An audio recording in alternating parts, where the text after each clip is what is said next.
আমি সংসদে কথা বলতে আসছি। আপনি যদি বলেন যে জেনজিরা কি চাই, আমি বলছি জেনজিরা ৭২-এর সংবিধান আর চাই না।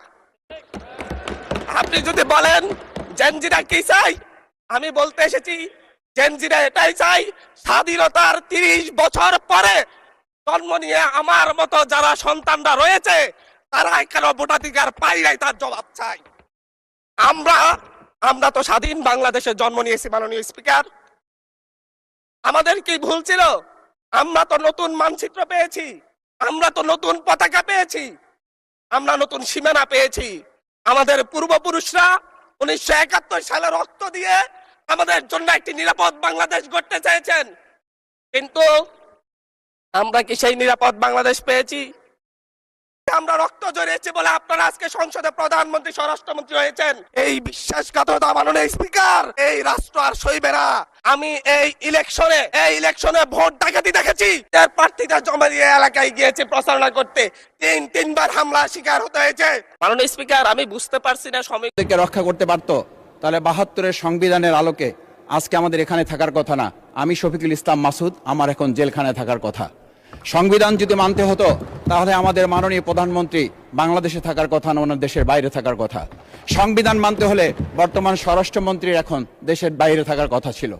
সংবিধান মানতে হলে যে বাচ্চাদেরকে আজকে এখানে শিক্ষা দেওয়া হচ্ছে, দীক্ষা দেওয়া হচ্ছে, কিংবা তাদেরকে কোনো কোনো ক্ষেত্রে জাসদের সাথে তুলনা করা হচ্ছে, সেই বাচ্চাদের নিয়েই আমরা এই সরকার দলের লোকদেরকে, সরকার দলের সম্মানিত নেতৃবৃন্দকে আমরা চোখের পানিও ফেলতে দেখেছি। আবার কাউকে কথা বলতেও শুনেছি যে এই সমস্ত বাচ্চাদের, আমরা তাদের শিক্ষার্থীদের আন্দোলনের সাথে আমাদের কোনো সম্পর্ক ছিল না। আমরা খুব লজ্জিত হই মাননীয় স্পিকার, আমাদের এই বর্তমান সময়ে আমরা যদি এটা খেয়াল করি যে আমাদের বাংলাদেশের এই বর্তমান প্রেক্ষাপটটা নতুন করে এখন যে গণভোটের যে আজকে ন্যায্যতা অন্যায্যতা, সাংবিধানিক পৃষ্ঠা, লাইন, অক্ষর, দাড়িকমা আমাদেরকে শেখানোর চেষ্টা করা হচ্ছে, যদি সেটা হতো তাহলে বাংলাদেশ জাতীয়তাবাদী দলের সম্মানিত মহাসচিব তিনি কয়েক হাজার পুলিশের বেষ্টনীর মাঝখানে একটা মোবাইল নিয়ে তাকে আমরা দাঁড়িয়ে থাকতে দেখেছি, তখন সংবিধান আমাদেরকে রক্ষা করতে পারে নাই। মাননীয় স্পিকার, আমি 350 মামলা নিয়ে 7 মাসের ব্যবধানে, আপনিও আমার 2-1টা মামলাতে আপনি আমাকে সহযোগিতা করেছেন, সেটা এই সুযোগে ধন্যবাদ জানাতে চাই।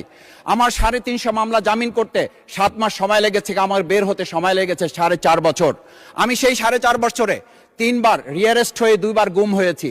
আমি তখন ডিজিএফআই, এনএসআই, ডিবিএসবির কাছে জানতে চেয়েছিলাম, আমার সামনে দিয়ে বড় বড় নেতারা বের হয়ে যাচ্ছে, আমার অপরাধটা কি? তখন বলেছিল তারা হুমকি না, হুমকি হচ্ছেন আপনারা।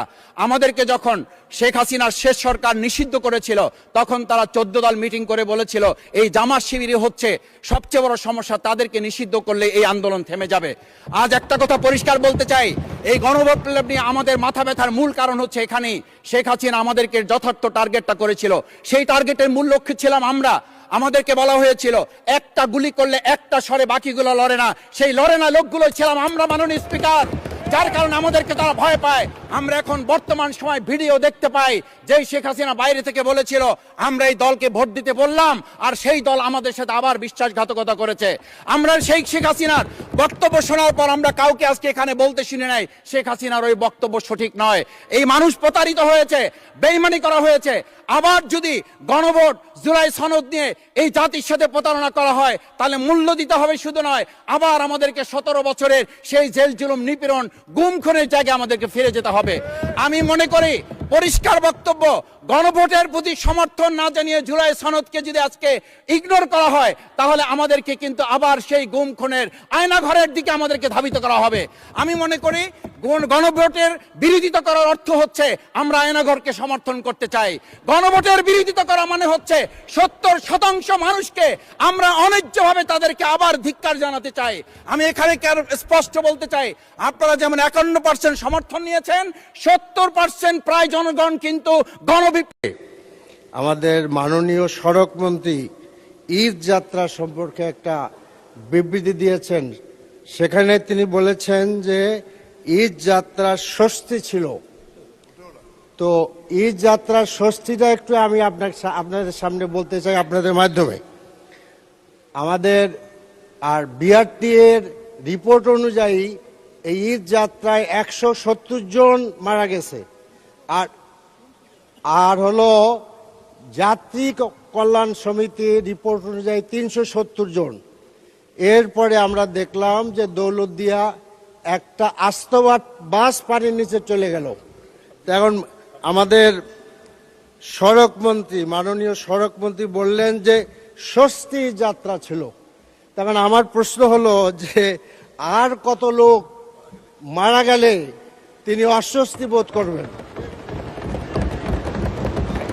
এবং মাননীয় স্পিকার, আরো কথা আছে। এবং এই যে দৌলতদিয়ায় এত মর্মান্তিকভাবে লোক মারা গেল, সেখানে সড়ক মন্ত্রী গেলেন না, মাননীয় প্রতিমন্ত্রী গেল। সদস্য, দয়া এবং করে এখানে এরপরে যারা আপনি একটা মৃত্যুবরণ নোটিশ করছে, প্রদান করতে পারেন মাননীয় বিধি স্পিকার, অনুসারে। মৃত্যুবরণ যারা করেছে তাদেরকে মাত্র 25,000 টাকা, জীবনের মূল্য ধরা হইল 25,000 টাকা, আর আহতদের জন্য 15,000 টাকা। মাননীয় সদস্য, আপনি আপনি একটা কয়েক সেকেন্ড আপনি নোটিশ প্রদান করতে পারেন, তারপরে আমরা বিবেচনা করব। অসংখ্য ধন্যবাদ মাননীয় সদস্য। কয়েক সেকেন্ড আমি চাচ্ছি। এখন আমার প্রশ্ন হলো যে এইরকম একটি কন্ট্রাক্টরি উনি বিবৃতি দিলেন, কারণ সড়ক মন্ত্রী কি এ ব্যাপারে, আমরা যে ওয়েস্ট মিনিস্টার ফলো করি, ব্রিটেন হইলে তো তিনি পদত্যাগ করতেন, তিনি এরকম কোনো চিন্তা করবেন কিনা? তিনি কোনো চিন্তা করবেন?